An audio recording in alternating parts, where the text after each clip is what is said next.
Que la gracia y la paz de nuestro Señor Jesucristo pueda estar con nosotros en este momento y siempre. Les voy a plantear una situación que seguramente a la mayoría de ustedes les sucedió alguna vez. Es de noche, un día cualquiera del año, todavía están realizando las últimas actividades del día, que pueden ser estas o no necesariamente. Podrían estar haciendo alguna otra cosa, tal vez compartiendo algo en familia, tal vez leyendo, o alguien un poco más distendido, alguien se ha identificado ahí, alguien me está haciendo señas. Podrían estar haciendo eso o tal vez esto, ¿no? Bueno, sea lo que sea que están haciendo, un día cualquiera de la vida, de repente se corta la electricidad en todo el barrio, es una noche muy oscura y no se ve absolutamente nada. Queda todo así, no se ve nada. ¿Qué hacen? Una vela. Van a por una vela, pero está todo oscuro, ¿cómo la encuentran? Tenés que conocer el lugar. Tenés que conocer el lugar y ¿cómo vas? A tientas. Me gustó la palabra. A tientas. ¿Sí? ¿Y por qué no se quedan ahí donde están? ¿Por qué van a buscar la vela? ¿Qué necesitan? Y depende de lo que estabas haciendo en ese momento. Para necesitar luz. Luz. Que estés acostado para dormir. Sí, pero no se habían acostado. Por eso dijimos que estaban haciendo alguna actividad. Ya nos pasó el otro día, nos Pasó el otro día. Hace 2 o 3 días nos pasó eso. Bien, hace 2 o 3 días, o sea que es una situación que la pasaron hace muy poquito. Sea lo que sea que estén haciendo, cualquiera de todas estas cosas que veíamos o cualquier otra, si se corta la luz y queda todo en absoluta oscuridad, necesitamos ir, dijeron, a tiendas a buscar luz. ¿Sí? No es muy complicado. Y sin importar quién sea y sin importar qué esté haciendo, lo más probable es que va a ir a tiendas a buscar la luz. Bueno, les hago otra pregunta. ¿Qué saben sobre Atenas?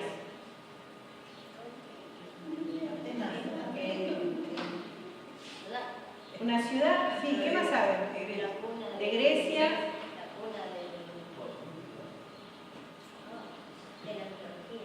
Bueno, sí, me hablan de la mitología. ¿Qué más? Los Juegos Olímpicos. También los Juegos Olímpicos, algunas cuantas cosas saben. Allá está señalando a alguien que es profesora de historia para que hable, pobre, pero lo peor que puede haber cuando uno es profesor es que te señalen para que hables. Así que la vamos a dejar ahí. Por lo general, cuando escuchamos mencionar Atenas, nuestra mente se remite a todas esas cosas que dijeron, que tienen que ver con la antigua Grecia. ¿Sí? Y por ahí recordamos haber leído algo en algún libro de historia o por ahí haber estado en alguna clase en el colegio donde algún profesor o profesora o alguna maestra nos contaba algunas cosas. Pero lo que no pensamos siempre cuando escuchamos hablar de Atenas o escuchamos hablar de Grecia es en el tiempo actual. Por lo general nuestra mente se remite siempre a la Grecia clásica. Y la verdad es que en este momento Atenas es el centro político, económico y cultural de Grecia y además es un destino turístico, sí, hay por ahí unos cuantos que tienen ganas de ir, ¿no? Donde muchos quisiéramos ir. Pero bueno, hay otros que son más afortunados y van. Es un lugar muy visitado. Y no olvidemos que es uno de los lugares más ricos en restos arqueológicos. ¿Sí? Es una de las ciudades más antiguas que hoy todavía es habitada, porque muchos solo quedan los restos, pero Atenas todavía está habitada. Pero en la época clásica ya era una poderosa ciudad-estado y también sabemos que tuvo un papel fundamental en lo que fue el desarrollo de la democracia. Fue también el mayor centro cultural donde vivieron muchos grandes artistas, escritores y filósofos de la antigüedad. La influencia de Atenas alcanzó no solo a Grecia, sino también a Roma y a toda la cultura occidental. Si hablamos de religión, por ser griegos, creían en varios dioses, consideraban a la naturaleza como el primer principio de la realidad y atribuían a la divinidad la figura o las cualidades mismas de un ser humano. Ellos concebían a sus dioses como los representantes de las fuerzas de la naturaleza, pero los veían como hombres y mujeres iguales a ellos y lo único que los diferenciaba era la inmortalidad.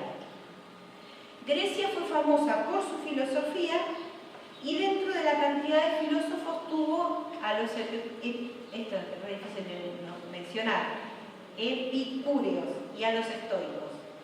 El epicureísmo fue una escuela fundada por Epicuro de Samos en sus jardines de Atenas en el 306 a.C., pero tenía una diferencia con el resto de los filósofos. Los filósofos por lo general amaban la sabiduría por la sabiduría misma, o la verdad por la búsqueda de la verdad misma, pero ellos hacían énfasis en el placer y juzgaban el conocimiento en función de su utilidad para la vida feliz.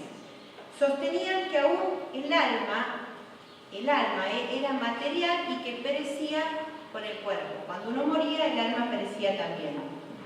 El estoicismo, que es el otro que mencioné, fue fundado por Zenón, también en Atenas, en el año 300 a.C., pero ellos pensaban que la felicidad radicaba en librarse de las pasiones, en el sosiego del alma y en la indiferencia.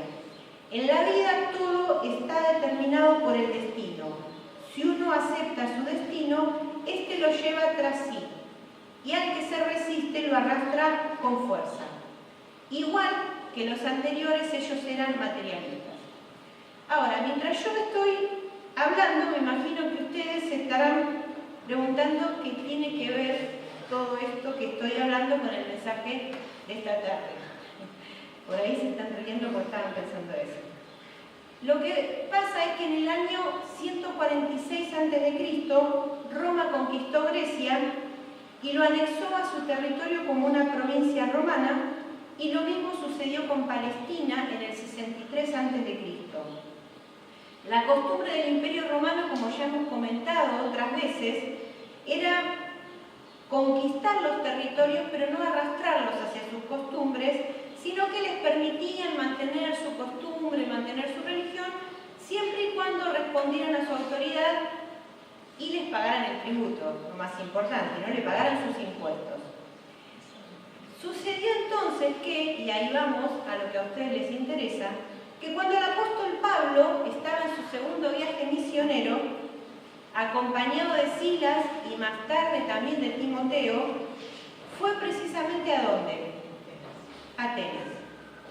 La ciudad a la cual estábamos dando algunos datos introductorios recién, y ahora van a ver por qué yo les estaba explicando estas cosas. El libro de Hechos nos relata lo que sucedió cuando Pablo estuvo en Atenas. Los invito a que me acompañen a leer Hechos capítulo 17, del 16 al 34.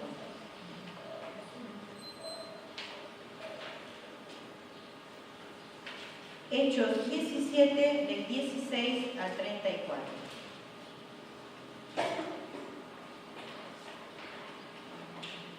Mientras Pablo los esperaba en Atenas, se indignó profundamente al ver la cantidad de ídolos que había por toda la ciudad. Iba a la sinagoga para razonar con los judíos y con los gentiles, temerosos de Dios, y hablaba a diario en la plaza pública con todos los que estuvieran allí. También debatió con algunos filósofos epicúreos y estoicos.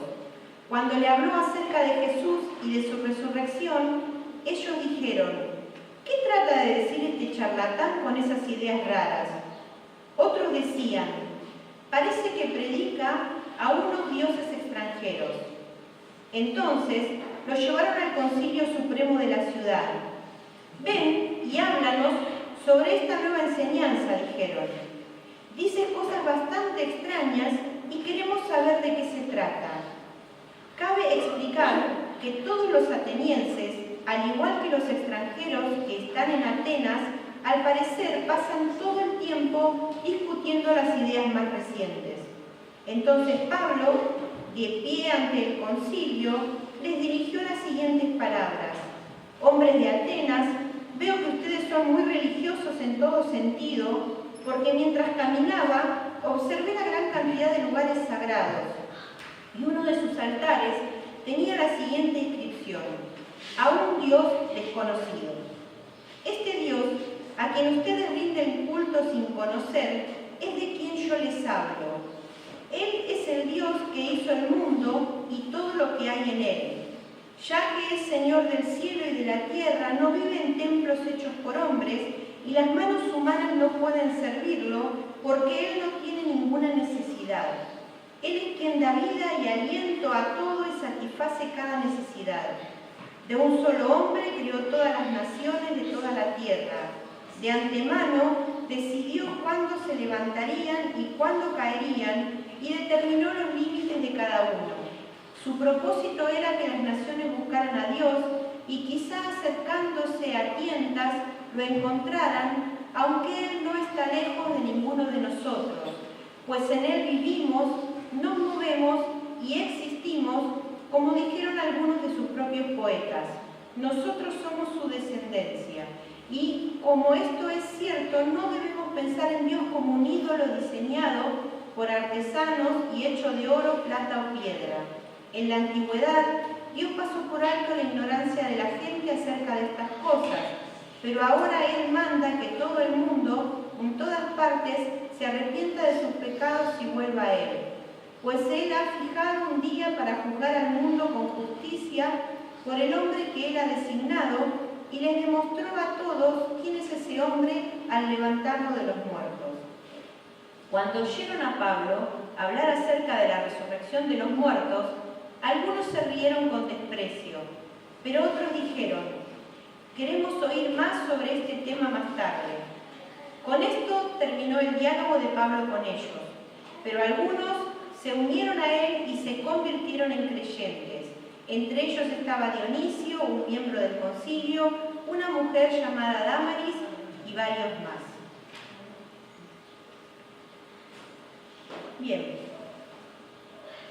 Mientras leía este pasaje, no pude dejar de pensar en lo maravilloso que es permitir a Dios que obre en nuestras vidas, porque cuando esto sucede, no hay nada que nos detenga. O al menos eso le sucedía a Pablo. No sé si nos pasa a nosotros, pero a Pablo le sucedía eso. Por lo que nos relatan los versículos anteriores del mismo capítulo, sabemos que Pablo acababa de estar en Tesalónica. Y como era su costumbre, lo primero que había hecho había sido ir a la sinagoga a decirle a los judíos que el Mesías, el Salvador que ellos por tanto tiempo habían estado esperando, había llegado. En esa oportunidad, la Biblia dice que muchos creyeron en sus palabras, no solo judíos, sino también griegos. Pero el versículo 5 dice: entonces ciertos judíos tuvieron envidia y reunieron a unos alborotadores de la plaza del mercado para que formaran una turba e iniciaran un disturbio. Y como eso no les pareció suficiente, atacaron la casa de Jasón, que era quien los estaba hospedando, no lo encontraron, y lo que hicieron fue llevárselo a él, a Jasón, al que lo estaba hospedando, y a otros hermanos ante las autoridades y los acusaron. Dijeron que habían violado las leyes, que estaban diciendo que había otro rey que no era el emperador. Bueno, los empezaron a acusar de diversas cosas. Los creyentes del lugar lo que tuvieron que hacer fue agarrar a Pablo de noche, a escondidas, y sacarlo de Tesalónica para que no lo atacaran, y lo mandaron a Berea. Cuando Pablo y Silas llegaron a Berea, ¿saben qué hizo Pablo?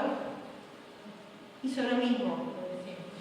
Se fue a la sinagoga a dar el mensaje.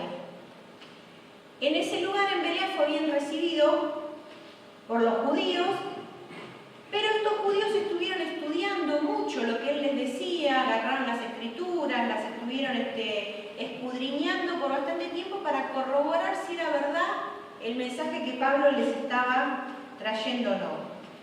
El resultado fue que muchos creyeron en Jesús, y otra vez no fueron solo judíos los que creyeron, sino también hubo griegos. ¿Pero saben qué sucedió?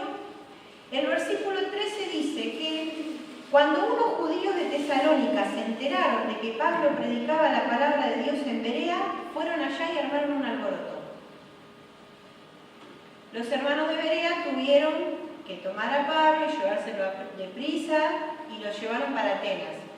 Y mientras tanto hicieron arreglos para que Silas y Timoteo se encontraran después con él. Después de correr tanto riesgo, ¿qué dice la Biblia que hizo Pablo en Atenas? Fue a la sinagoga a hablar con los judíos.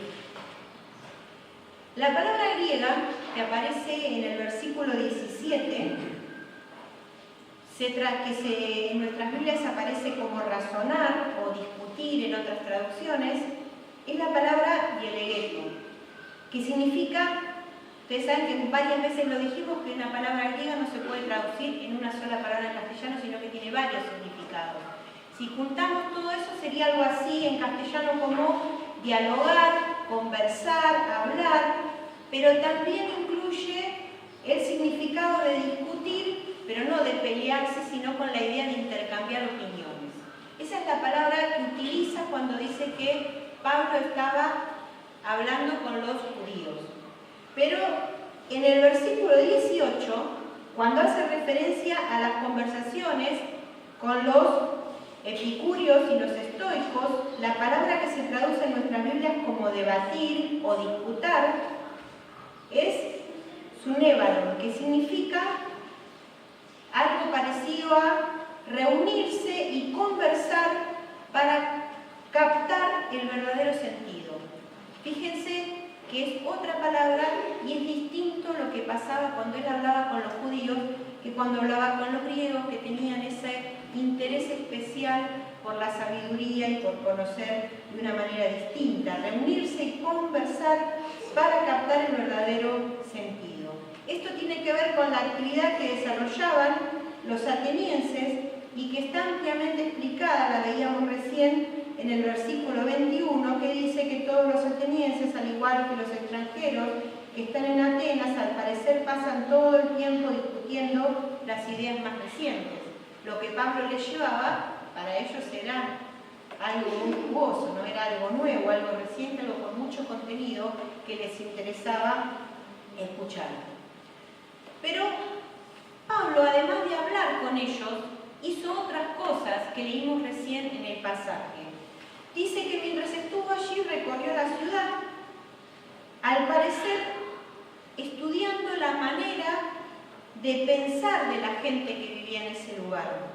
En el versículo 23, la palabra que dice observar o mirar en otras traducciones, es la traducción en realidad de dos palabras, no de una, de dos palabras griegas, que es dierjómenos y anateoreo, que significa algo así como atravesar un lugar, recorrerlo, contemplándolo de arriba abajo. No es solo mirar, sino es ir, mirar, observar, contemplarlo con mucha atención para ver y sacar bien todos los detalles.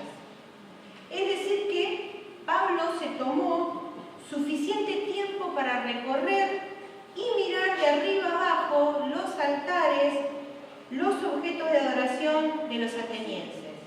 Aún podemos decir o podemos saber que él había leído a los poetas griegos porque está citando a uno en el versículo 28. La cita que él hace es de un poeta griego llamado Arato del siglo III a.C.